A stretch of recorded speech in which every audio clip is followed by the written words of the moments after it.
Le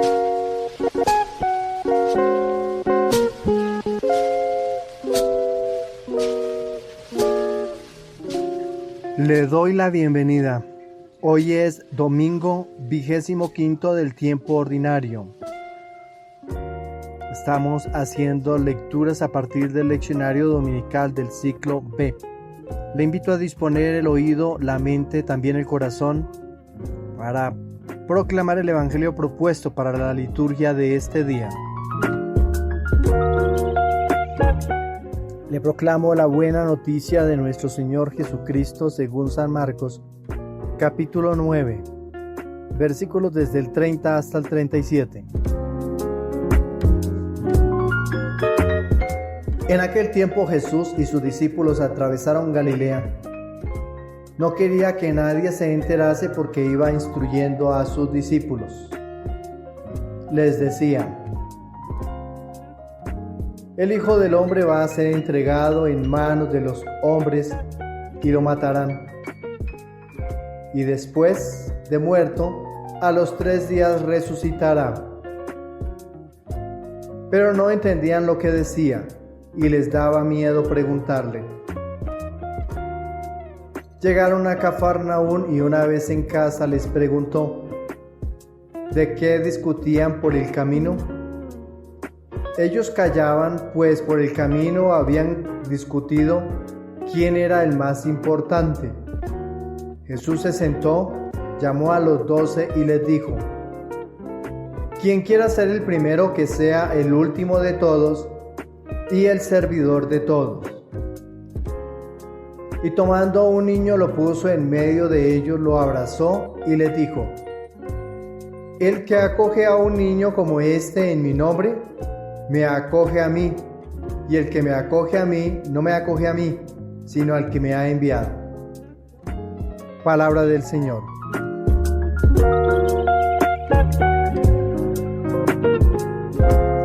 Nuestra reflexión para el día de hoy. En nuestra liturgia, el primer texto propuesto para hoy es del libro de la Sabiduría, en su capítulo 2. El libro de la Sabiduría, también conocido como Sabiduría de Salomón, es un texto deuterocanónico que se atribuye tradicionalmente al rey Salomón, aunque se sabe que fue escrito mucho después de su época. Es probable que su autor fuera un judío helenista, residente en Alejandría, Egipto, entre los siglos I antes de Cristo y I después de Cristo, durante el periodo en que los judíos se enfrentaban a la creciente influencia de la cultura griega. El libro está escrito en griego y su objetivo principal es alentar a los judíos a permanecer fieles a su fe, mostrando la superioridad de la sabiduría divina sobre la sabiduría humana. El texto que hoy hemos proclamado refleja un momento histórico en el que la comunidad judía de Alejandría se encontraba en un entorno cultural hostil, enfrentando presiones para adoptar costumbres y creencias helenísticas. El libro se presenta como una apología de la fe judía en contraste con la filosofía y la religión pagana.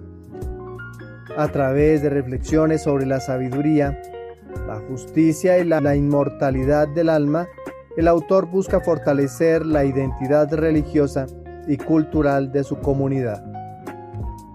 El capítulo 2 del libro de la Sabiduría describe los pensamientos y acciones de los impíos que rechazan a Dios y su sabiduría.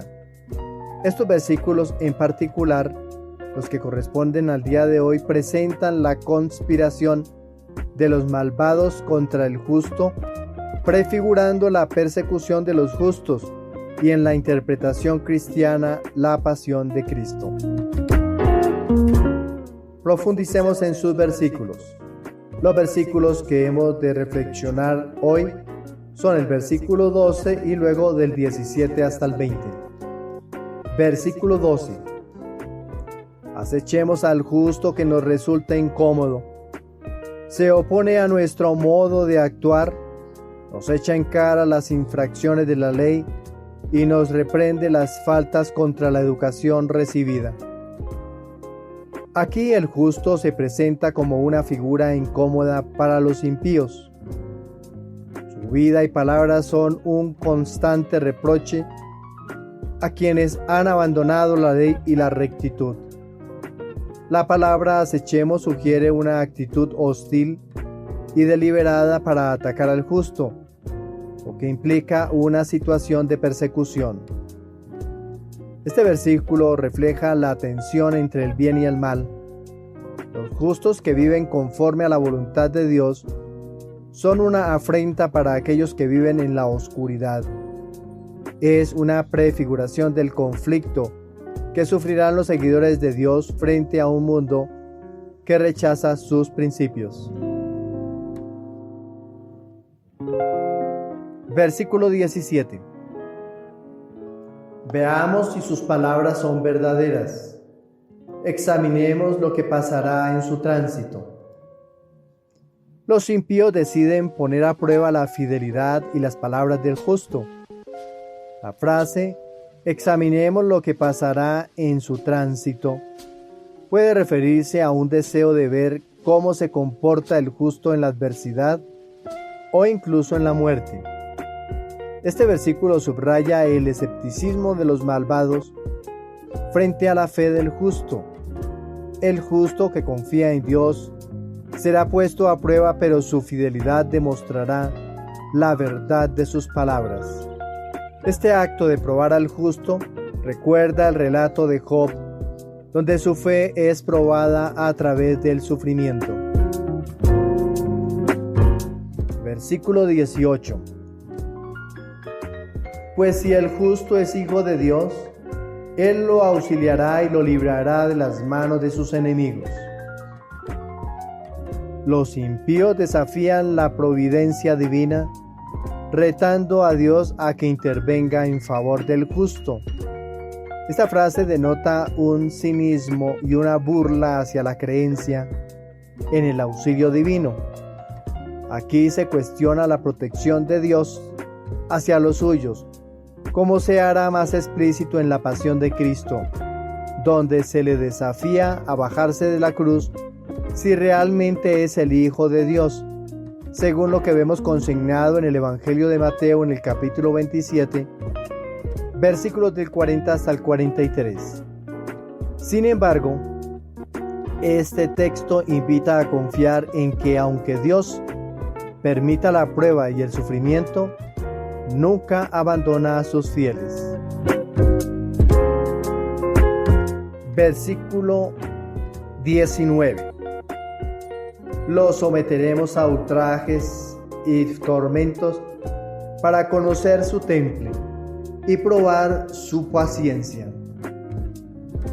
Los impíos están dispuestos a someter al justo a torturas físicas y psicológicas para probar la autenticidad de su fe y su paciencia. Esto refleja una crueldad extrema y un deseo de despojar al justo de su dignidad. Este versículo ilustra el sufrimiento redentor.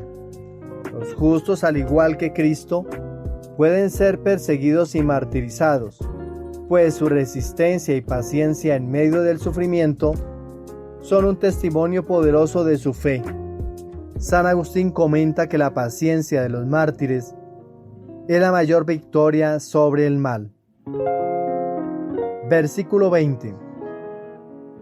Condenémoslo a una muerte afrentosa, pues según dice, Dios lo visitará.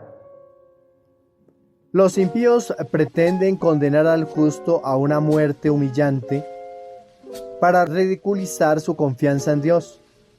Esta declaración es una clara alusión a la confianza del justo en la resurrección y la vida eterna.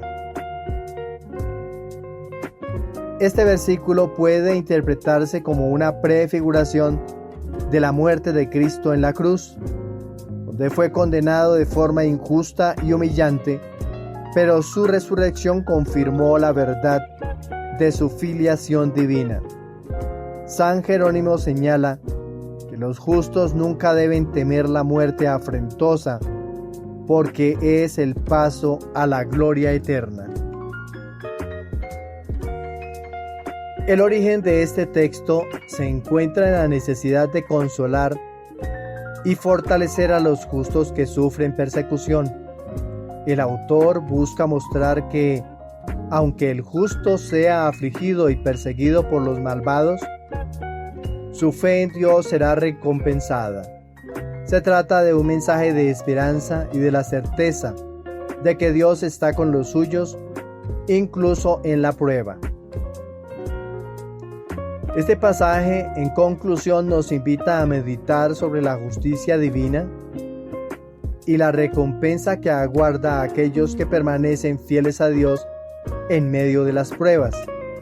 Aunque los impíos parecen triunfar momentáneamente, el justo, incluso en su sufrimiento, es testigo del poder y la misericordia de Dios.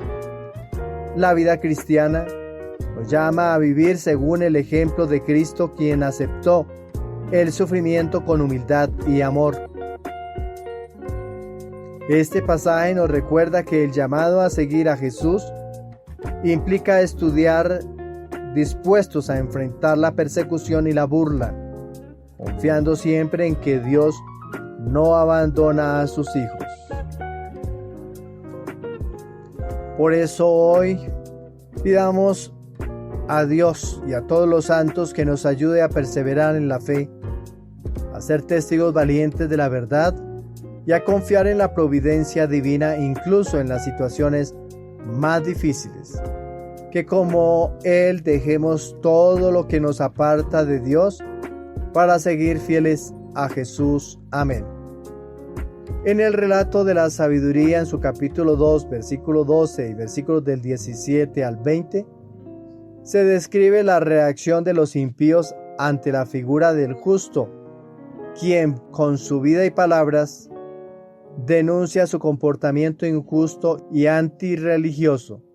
Esta actitud provoca el desprecio y la persecución del justo, a quien consideran un obstáculo para su estilo de vida.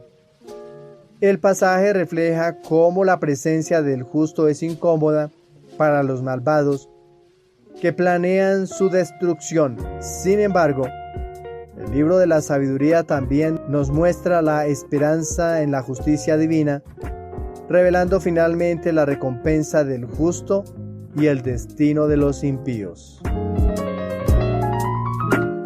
Ante esta propuesta que nos hace nuestro Padre Dios con este texto del Antiguo Testamento, le vamos a responder con el Salmo 53.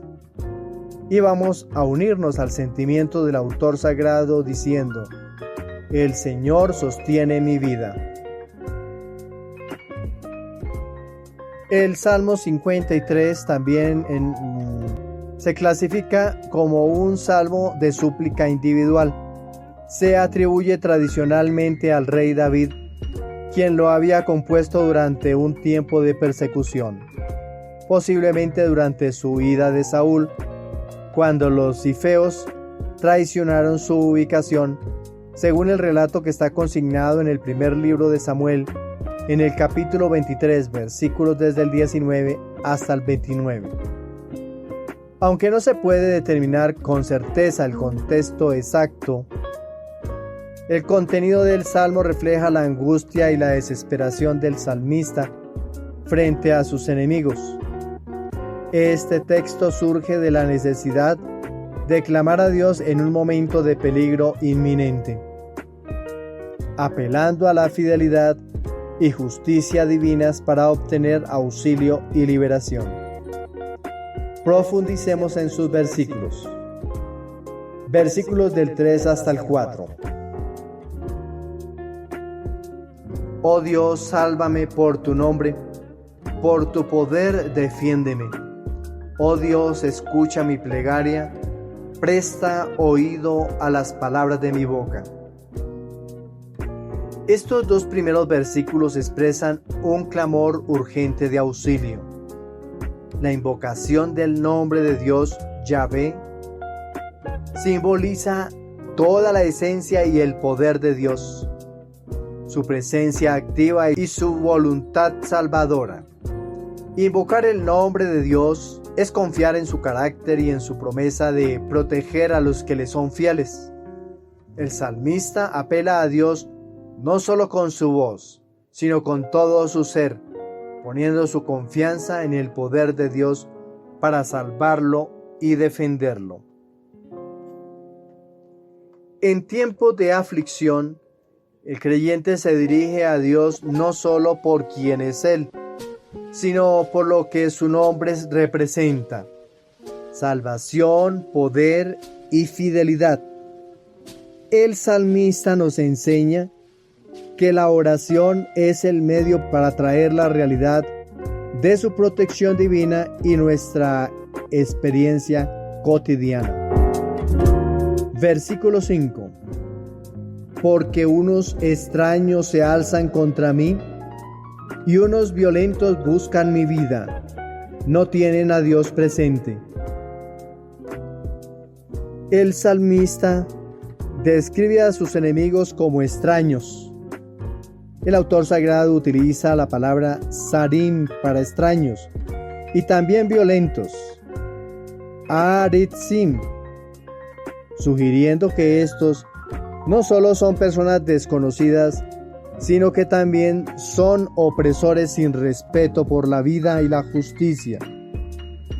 Además, se recalca su falta de temor de Dios, lo que indica su desprecio por el orden moral divino y la autoridad de Dios. Esto hace que su persecución sea aún más injusta y despiadada. Este versículo nos recuerda que a menudo el conflicto surge cuando los valores del reino de Dios se oponen a los valores del mundo.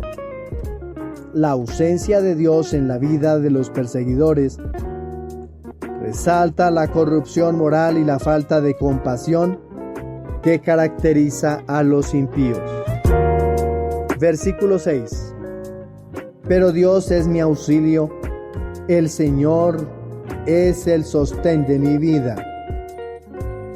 Aquí el salmista expresa su confianza total en Dios como su auxilio y sostén. Auxilio en hebreo oser y sostén somek. Dios no es un ser distante, sino alguien cercano que provee la fuerza y el apoyo necesario para enfrentar cualquier adversidad. Esta declaración de que es un acto de entrega total a la protección divina, sabiendo que Dios es la única fuente de verdadera seguridad. La fe del salmista nos invita a confiar en Dios como nuestro verdadero sustento en momentos de prueba. Dios no solo escucha, sino que actúa como nuestro defensor y protector, sosteniendo nuestras vidas cuando todo parece derrumbarse. Versículo 8. De buen grado te ofreceré sacrificios, daré gracias a tu nombre, Yahvé, porque es bueno. El salmista concluye con una promesa de sacrificios voluntarios de acción de gracias, expresión de su gratitud anticipada por la salvación que espera recibir. Al reconocer la bondad de Dios, alaba su nombre, recordándonos que la bondad de Dios es el fundamento de nuestra fe y gratitud. Este versículo es una manifestación de fe y esperanza en la respuesta de Dios a su súplica. La respuesta apropiada a la intervención de Dios en nuestra vida es la gratitud y la adoración. Aún en medio de la tribulación, el salmista se compromete a reconocer públicamente la bondad de Dios, enseñándonos a ofrecer sacrificios de alabanza y agradecimiento en todas las circunstancias. El salmo propuesto para esta liturgia refleja la situación de alguien acosado por enemigos poderosos. Probablemente traidores o personas que han roto el pacto de lealtad. David, o el salmista en su nombre, se encuentra en una situación de desesperación, pero no pierde la fe en que Dios intervendrá. La motivación principal del Salmo es el clamor desesperado por la intervención divina, basado en la certeza de que Dios es justo y no abandonará a los suyos. En sus comentarios sobre los salmos, San Agustín interpreta este salmo en clave cristológica. Para él, el salmo no solo es una súplica personal, sino que se refiere también a Cristo y su iglesia, donde los extraños y violentos representan a los seguidores de la fe cristiana. San Agustín subraya que aunque la iglesia sea perseguida, debe poner su confianza en Dios, su verdadero sostén. El Salmo 53 es un poderoso testimonio de la fe en medio de la persecución. Nos enseña que aun cuando enfrentamos la hostilidad y el rechazo del mundo, nuestra respuesta debe ser clamar a Dios con confianza, reconociendo su poder y su bondad. Esta actitud no solo nos sostiene en momentos difíciles, sino que también da gloria a Dios, quien es digno de toda alabanza por su constante auxilio y protección. Al igual que el salmista, estamos llamados a reconocer la presencia activa de Dios en nuestras vidas, especialmente en tiempos de prueba, confiando en que Él no abandona a quienes le son fieles. Nuestra segunda lectura. La propuesta de la segunda lectura es del apóstol Santiago en su capítulo 3. La carta de Santiago es uno de los escritos del Nuevo Testamento que más resalta la ética cristiana. Tradicionalmente se atribuye a Santiago, el hermano del Señor, según lo que está consignado en la carta a los Gálatas en su capítulo 1, versículo 19. Líder de una comunidad cristiana en Jerusalén y un importante personaje en la iglesia primitiva. Se estima que fue escrita entre el año 45 o 62 después de Cristo.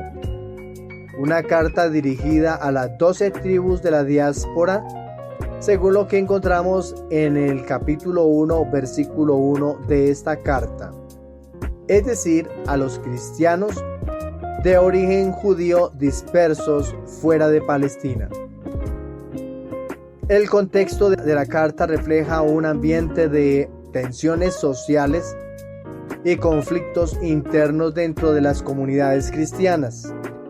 La preocupación principal de Santiago es exhortar a los creyentes a vivir conforme a la sabiduría divina y a manifestar su fe a través de obras concretas de justicia, paz y misericordia. En este pasaje de Santiago, en su capítulo 3, versículos desde el 16 hasta el capítulo 4, versículo 3, Santiago aborda la problemática de los conflictos y las pasiones desordenadas, llamando a sus lectores a adoptar la sabiduría que viene de Dios. Profundicemos en sus versículos. Versículo 16. Porque donde hay celos y rivalidad, allí hay desorden y toda clase de malas acciones. Este versículo establece el principio de que los celos y la rivalidad son fuentes de desorden y de maldad en la comunidad. La palabra celos en griego, celos, y rivalidad en griego, eriteia, se refieren a un espíritu de competencia egoísta y ambición personal que causa división. Santiago señala que estas actitudes no provienen de la sabiduría divina, sino de la terrenal, animal y diabólica. lo podemos encontrar en el versículo anterior, en Santiago capítulo 3, versículo 15. El desorden causado por la rivalidad y los celos va en contra de la naturaleza del reino de Dios, que se basa en la paz y la unidad. Esta advertencia es particularmente relevante en un contexto donde la comunidad cristiana debe ser un testimonio de armonía y amor fraternal. Versículo 17. En cambio, la sabiduría que viene de arriba es, en primer lugar, pura, además pacífica, comprensiva, dócil, llena de misericordia y buenos frutos, imparcial y sincera. Aquí Santiago contrasta la sabiduría terrenal con la que viene de arriba, es decir, de Dios. Esta sabiduría divina se describe con una serie de características. Pura, es decir, sin mancha ni corrupción. Pacífica, es decir, que promueve la paz y la reconciliación. Comprensiva, dispuesta a escuchar y aprender. Una sabiduría dócil, es decir, que es accesible y abierta a la razón. Además, está llena de misericordia y buenos frutos. Se manifiesta en acciones concretas de amor y compasión. Por último, imparcial y sincera, es decir, justa, sin favoritismos y genuina en su conducta. La verdadera sabiduría no busca el interés propio ni fomenta el conflicto, sino que se orienta hacia la construcción de la comunidad y la promoción de la justicia y la paz. Santiago exhorta a los creyentes a que sus vidas reflejen esta sabiduría divina. Versículo 18. El fruto de la justicia se siembra en paz para los que trabajan por la paz.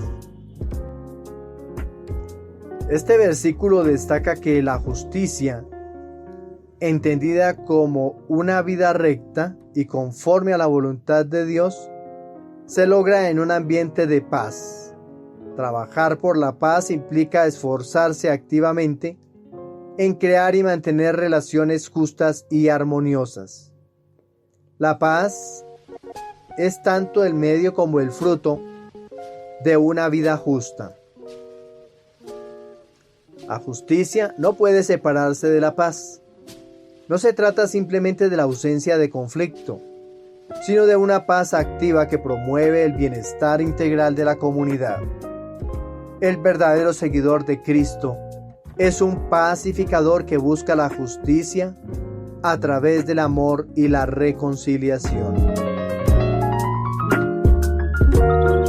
Capítulo 4, versículo 1. ¿De dónde proceden las guerras y los conflictos entre vosotros? ¿No es precisamente de vuestras pasiones que combaten en vuestros miembros? Santiago aborda la raíz de los conflictos en la comunidad, las pasiones. En griego, hedonai, es decir, los deseos desordenados que luchan dentro de las personas y que provocan guerras y peleas. Estos deseos están centrados en el egoísmo y buscan satisfacer intereses personales a expensas de los demás.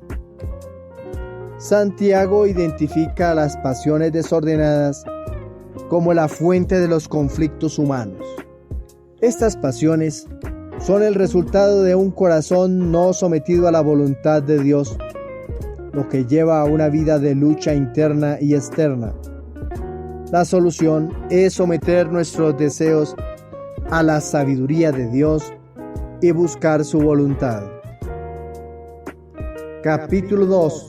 Capítulo 4, versículo 2.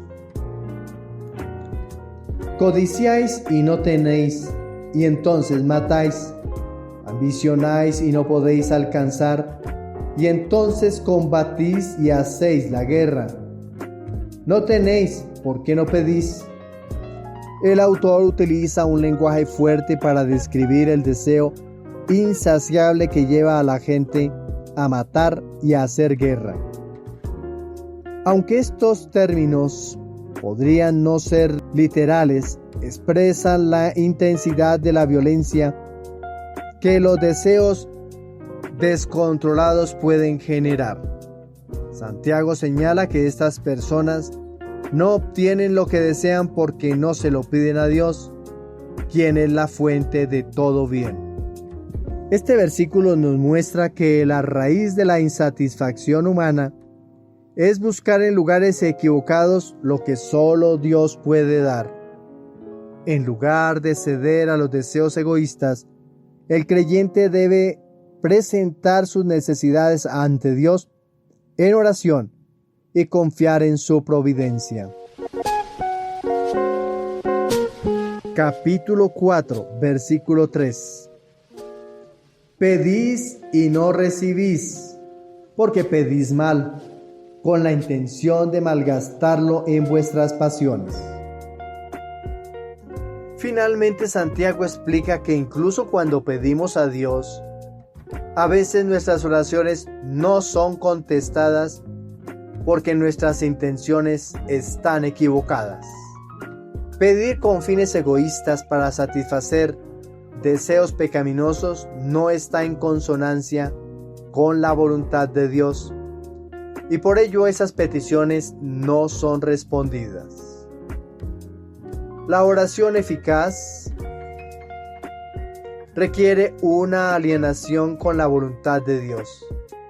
No se trata solo de pedir, sino de pedir con un corazón sincero, buscando glorificar a Dios y no satisfacer nuestros deseos egoístas. Esto nos lleva a una purificación de nuestras intenciones y a una búsqueda de la verdadera sabiduría divina. Santiago nos llama a abrazar la sabiduría que viene de Dios, que se manifiesta en una vida pura, pacífica y compasiva. Nos advierte sobre los peligros de las pasiones desordenadas y nos invita a buscar una vida de oración auténtica, donde nuestras peticiones se orienten a la voluntad de Dios. Este pasaje nos desafía a examinar nuestras intenciones y a someternos a la sabiduría que trae paz y justicia.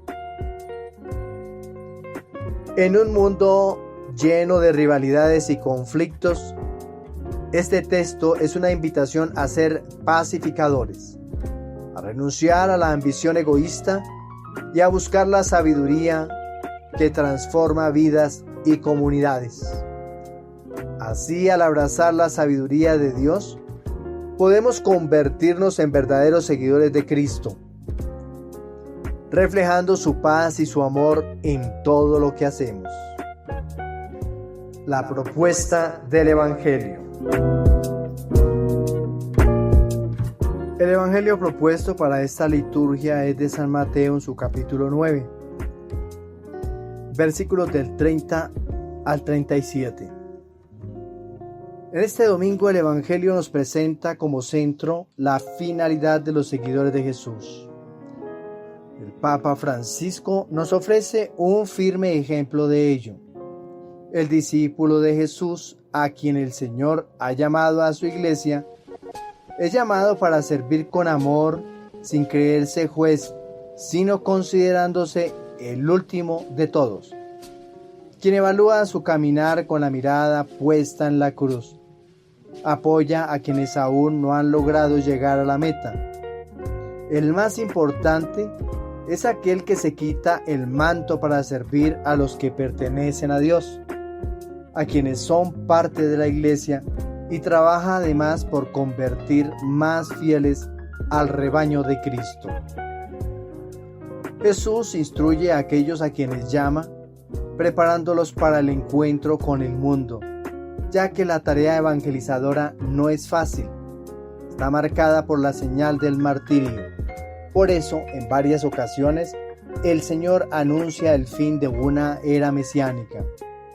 El Evangelio de Marcos narra esta situación en 3 oportunidades y esta es una de ellas. Después de la curación del hombre sordo y mudo, que tuvo lugar en la base de la montaña, atraviesan Galilea con plena reserva para no ser advertidos por la multitud. La finalidad de este viaje era continuar la instrucción a su grupo de discípulos y por segunda vez Jesús les dice: el Hijo del Hombre será entregado en manos de los hombres. Lo matarán, pero 3 días después de su muerte resucitará, según lo que encontramos nosotros en el versículo 31. A pesar de estas palabras, los discípulos temían preguntar más. Al llegar a casa en Cafarnaún, Jesús les pregunta: ¿de qué discutíais por el camino? Ellos guardaban silencio ya que venían discutiendo quién era el mayor. Probablemente este debate surgió porque Jesús había subido al monte con Pedro, Santiago y Juan, lo que llevó a la pregunta sobre quién era el más importante entre ellos. Jesús, adoptando la posición de maestro, sentado, llama a los 12 y les dice: si alguien quiere ser el primero, sea el último de todos y el servidor de todos.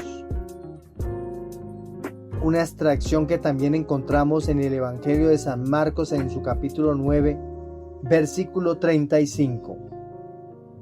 Esta enseñanza está en línea con lo que dice Juan en el capítulo 13, versículo 14. Si yo, el Señor y el Maestro, os he lavado los pies, también vosotros debéis lavaros los pies unos a otros. A continuación, Jesús toma a un niño, lo coloca en medio de ellos, lo abraza y les dice: el que reciba a un niño como este en mi nombre, a mí me recibe. Y el que me recibe a mí, no me recibe a mí, sino al que me envió. Una extracción del Evangelio de San Marcos en su capítulo 9, versículos del 36 al 37. Para la cultura judía, los niños no tenían relevancia alguna hasta alcanzar la mayoría de edad. Sin embargo, Jesús les enseña que un niño es importante incluso antes de ser mayor. Aceptar lo que la cultura judía consideraba insignificante en nombre de Jesús es el primer paso para entrar en el camino de Cristo. Aceptar la enseñanza de Jesús no significa simplemente cumplir con la norma judía, sino abrazar la verdadera esencia del corazón del Padre. Algunas escuelas rabínicas habían distorsionado esta esencia, centrándose en la norma y su cumplimiento, pero Jesús les devuelve la dignidad perdida. La lección que Jesús les da es la esencia de su doctrina. Para ser el primero, uno debe hacerse el último y servir a los demás. No se trata de ser un amo, sino de convertirse en esclavo por amor a los demás. Así se llega a ser verdaderamente grande en el reino de Dios. Quisiera aprovechar este momento para recordarles algo importante. En el bautismo, cuando somos ungidos con el santo crisma, no solo somos consagrados como profetas, sino también como reyes. Pero no debemos pensar en el rey como alguien que es servido por todos. Al contrario, el rey, según la enseñanza de Jesucristo, es aquel que se pone al servicio de su pueblo. Los emperadores, primeros ministros y presidentes deberían seguir este mismo principio. El único privilegio del rey es servir. Los seguidores de Jesús deben ser los primeros en servir a los necesitados, aquellos a quienes Jesús vino a auxiliar, los pobres, los mendigos, los enfermos. Entre los enfermos, los ciegos, los paralíticos, los sordos, los leprosos, las mujeres marginadas, entre ellas las viudas, las prostitutas, las mujeres solteras, los extranjeros y los niños. Son todos ellos quienes necesitan ser dignificados y la Iglesia es la única que puede devolverles esa dignidad que la cultura les ha arrebatado.